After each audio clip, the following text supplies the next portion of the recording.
All right, folks, buckle up because we're diving into a story that goes way deeper than just some old games vanishing. Yeah, get ready. We're talking Sega. Uh-huh.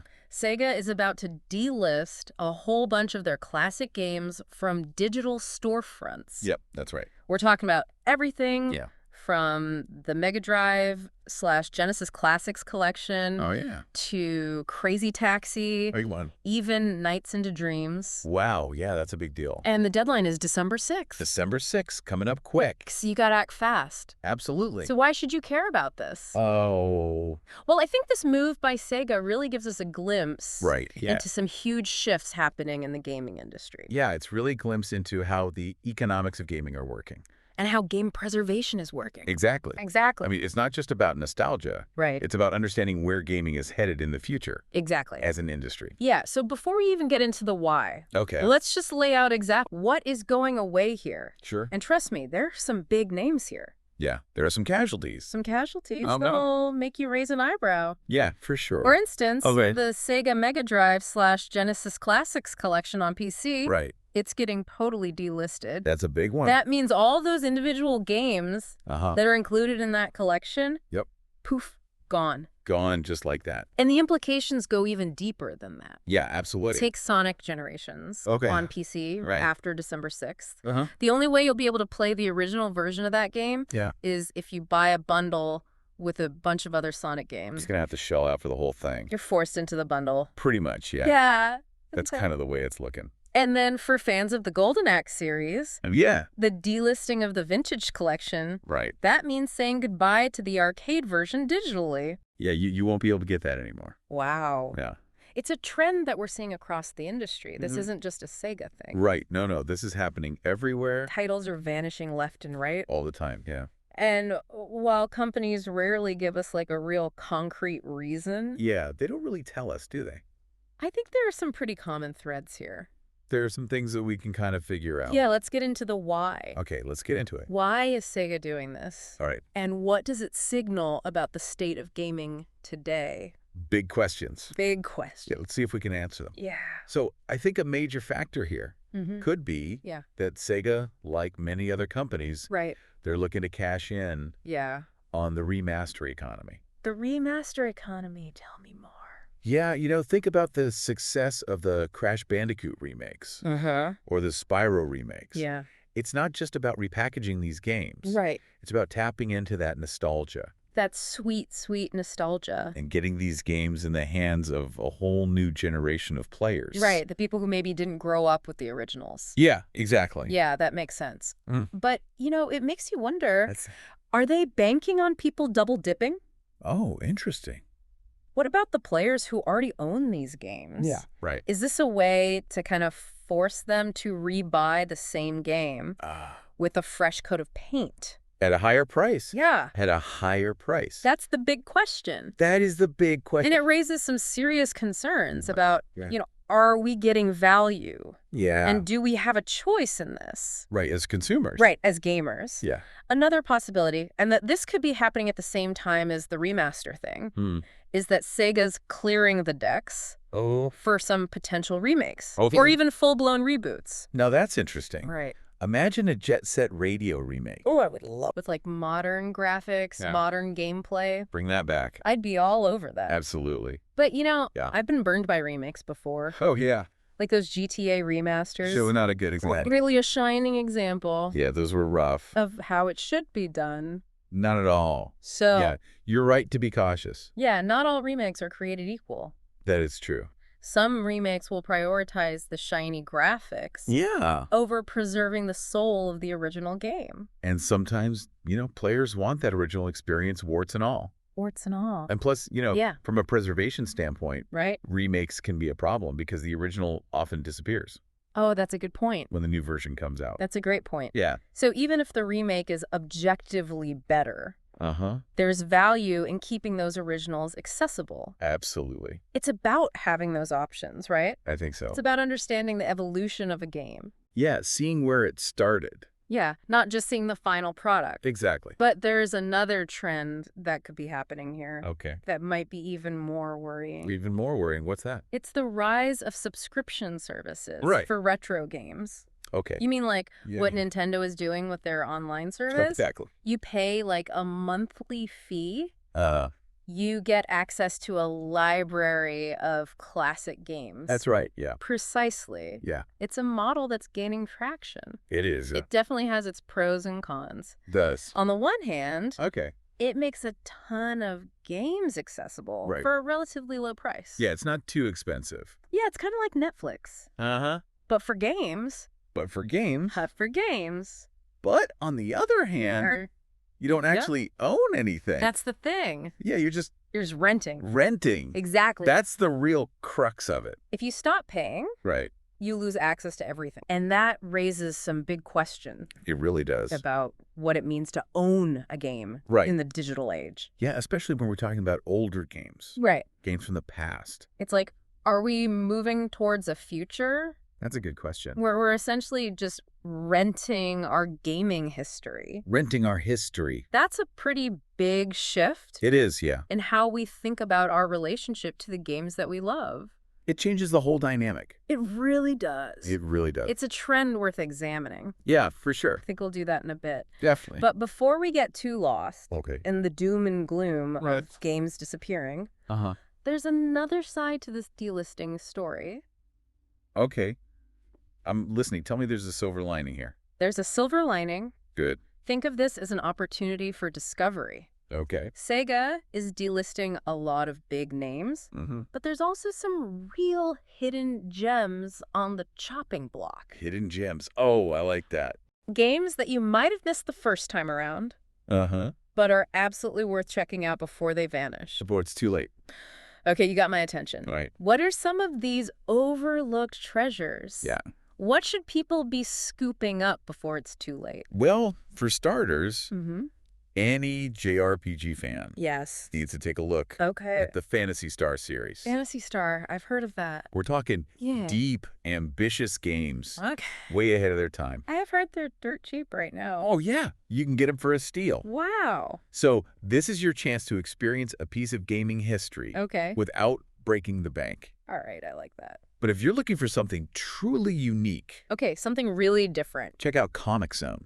Comic Zone. Tell me about that. It's a beat 'em up that takes place inside of a comic book Oh, wow. with like panel-to-panel action Cool. and a really stylish aesthetic. Oh, I remember that one. It's such a great example of Sega's willingness to experiment Right. and to push boundaries. They were always trying new things. And speaking of pushing boundaries, All right, what else we got? we can't forget about Toe Jam and Earl. Ah, Toe Jam and Earl classic. It's weird. It's funky. It's one of a kind. It's unlike anything else out there. It really is. These are the kinds of games that could become really difficult and expensive to find Definitely, yeah. in the future. Mm-hmm. So this is your chance Uh-huh. to snag them while you still can. Grab them while you Can can. experience a side of gaming Yeah, that might be lost to time. that might just disappear. And hey, Yeah. you can brag to your friends Yeah. about being a true hipster gamer, A true hipster, yeah. discovering these gems before they were cool again. Before they were cool again, yeah. It's all about appreciating the diversity of gaming's past Absolutely. and the richness of it. Right, yeah.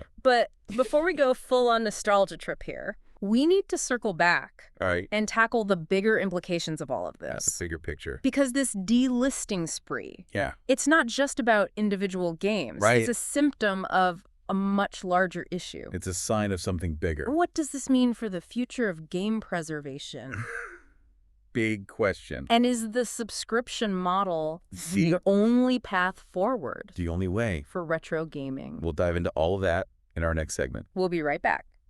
So we talked about why Sega might be doing this and those hidden gems that you might want to grab before they're gone. But now let's zoom out a little bit. Yeah, bigger picture. Look at the larger implications. Okay. This feels like a conversation that goes way beyond Sega Yeah, and even beyond video games, right? absolutely. It really raises questions about digital ownership.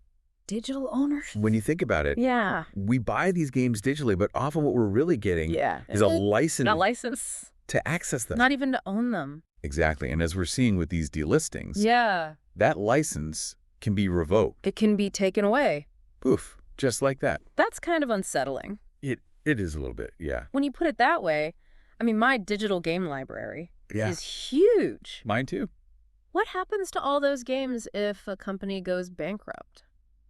Or just decides to shut down a service? That's a great question, and it's something that game preservationists have been worried about for years. Yeah. Organizations like the Video Game History Foundation, they're working really hard to archive and preserve games. Yeah. But it's a constant uphill battle. Yeah, I bet. There's a real fragility to digital media that we don't have with physical cartridges and discs. Right. It's all on a server somewhere. It just blows my mind. I know. That games, these incredibly complex and creative works can just vanish because of licensing issues. Or a server shutdown. We're talking about pieces of our cultural history here. We really are. Yeah. It really highlights the need for a better approach to game preservation. Yeah. And it raises questions about who's responsible for this. Who is responsible? Is it the companies? Right. Is it the government? Yeah. Is there something that we as players can do? Okay, so what can we do? Well, feels like such a massive problem. Yeah, it is a big one. Yeah. But for starters, supporting organizations like the Video Game History Foundation. Okay, so donate. Yeah, donations help. Okay. But even just spreading awareness about their work. Getting the word out. Exactly. Okay. We can also advocate for stronger legal protections. Yeah, so like laws. Yeah, laws that protect game preservation. Okay. Libraries and archives should have the right to preserve these games. Yeah. And to make them available to the public. Okay, so it's not just about like hoarding them. No, it's about access for everyone. Okay, cool. And I think companies have a responsibility here too.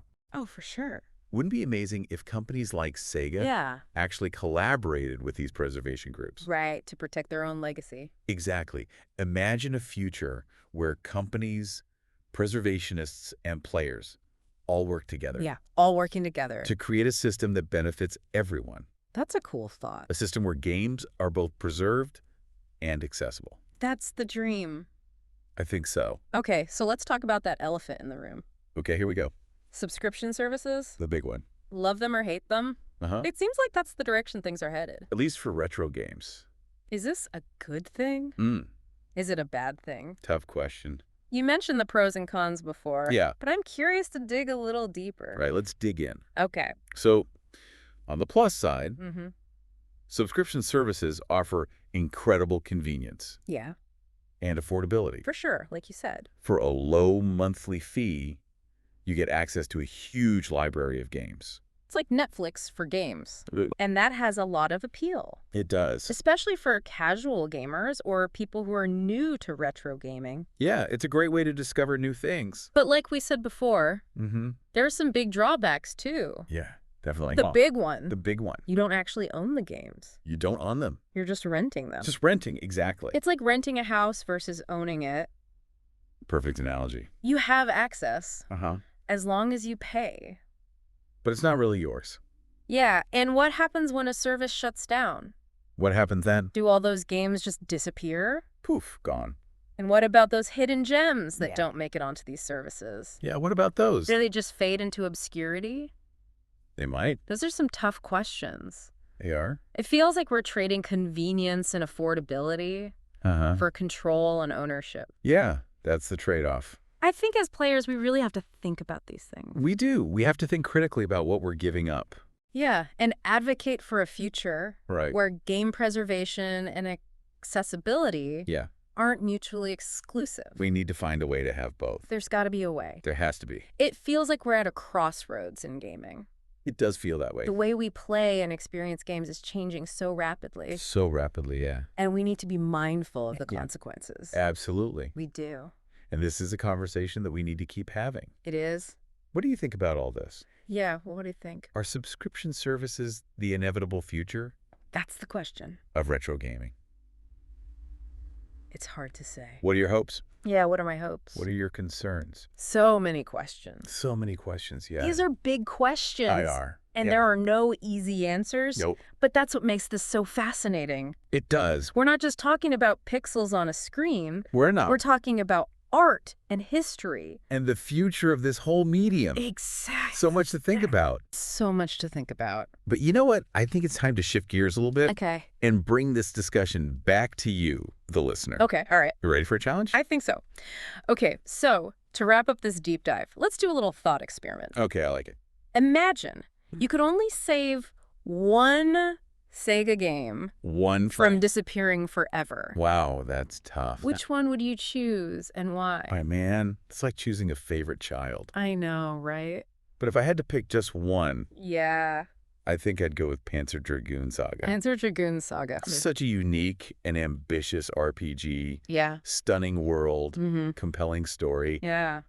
And the soundtrack is incredible. The music is amazing. So good. Panzer Dragoon Saga. Yeah. A fantastic choice. It's a classic. And definitely one of those games that has reached almost mythical status. Oh, yeah. Because it's so rare. It's hard to find. And critically acclaimed. People love it. Yeah, for me, though, Okay. like, if I could only save one, Yeah. I think I'd have to go with Jet Set Radio Future.